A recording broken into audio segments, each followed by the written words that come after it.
នេះមកបង្ហាញគ្នាយើងអំពីរបៀបដាក់ subtitle ជាភាសាខ្មែរអូតូនៅលើ CapCut ចឹងបើសិនជាអ្នកគេចង់ចេះមើលវីដេអូខ្ញុំមកដល់ចប់ហ្នឹងហើយចឹង step ទី1បន្ទាប់ពីយើងកាត់តវីដេអូហើយយើង save វាជា audio សិនចឹងយើងចូលមកកន្លែង export មកហើយយើង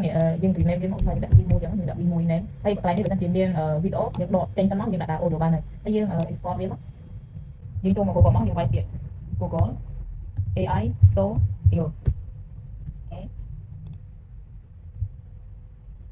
អូខេបន្តមកទៀតយើងចុចយក Gemini 2.5 ហើយយើងចុចកន្លែងបូកសញ្ញាបូកហ្នឹងមកយើងយកវា upload file បន្តមកទៀតយើងមកកន្លែង folder ដែលយើង save ទុកមិញហ្នឹងយើងមាន save ទុកថា V1 អូខេ V1 ហើយគឺយើងវាយពាក្យដូចខ្ញុំហ្នឹងហើយសម្រាប់យើង TikTok ចឹងយើងដាក់តែ 3.4 បានហើយកុំឲ្យវាវាយពេកអញ្ចឹងបន្ទាប់ពីវាដាក់ពេញហើយយើងចុច run មកអូខេអញ្ចឹងបន្ទាប់ពីវា generate ឲ្យយើងហើយយើងចុចកន្លែងសញ្ញា track 3មកយើងចុចយកវា copy as ហ្នឹងមកហើយយើងមកកន្លែងតែហើយយើងស្អីមកយើងវាយពាក្យ note មកយើងយក note page មកហើយយើង copy ដាក់ក្នុងហ្នឹងមក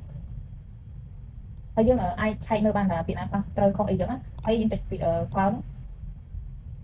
អូខេអញ្ចឹងយើងលុបសញ្ញាកាយនេះមួយមកយើងដាក់ ចំណាំមកយើងដាក់ V1 មកហើយយើងជ្រើស folder យើងត្រូវ save ដាក់មកយើងដាក់នៅកន្លែងdownload ហ្នឹងមកយើងចុច save បន្ទាប់ពីយើង save ហើយយើងចូលមក new type មួយទៀតមកយើងវាយពី txt to ost សម្រាប់ website ទាំងអស់ហ្នឹងខ្ញុំ recommend អាទី1នេះមួយហើយនឹងអានេះហើយខ្ញុំចូលចិត្តប្រើអាន Gmail យើងយល់ហ្នឹងណាបន្តមកទៀតខ្ញុំចុច go transcript មកអូខេអញ្ចឹងខ្ញុំចូលទៅ upload file ខ្ញុំវិញចាំតែវារៀង slow អូខេអញ្ចឹងទៅឡើង download វិញនេះ V1 ហើយយើង take យកអាទី1មកនេះហើយយើងចុច convert បន្ទាប់ពីយើង convert អីគឺវា download ឲ្យយើង auto ហ្មងអញ្ចឹងយើង go back to caption វិញto CapCut វិញអូខេអញ្ចឹង step មួយទៀត step ទី3យើង go to text ហើយយើងយកពី local caption មកហើយយើង export វាមកយើងទៅកន្លែង download វិញនេះ file មួយហ្នឹង V1 អូខេ download ហើយតមកទៀតយើងចុចសញ្ញាបូមមកអូខេចង់ដាក់ caption ខ្មែរបើ English វា generate ឲ្យស្រាប់ style អីតាមចិត្តដែលយើង select បានយើងអាច font យើងអាច font ឲ្យបានតាមចិត្តយើង select ចឹងណា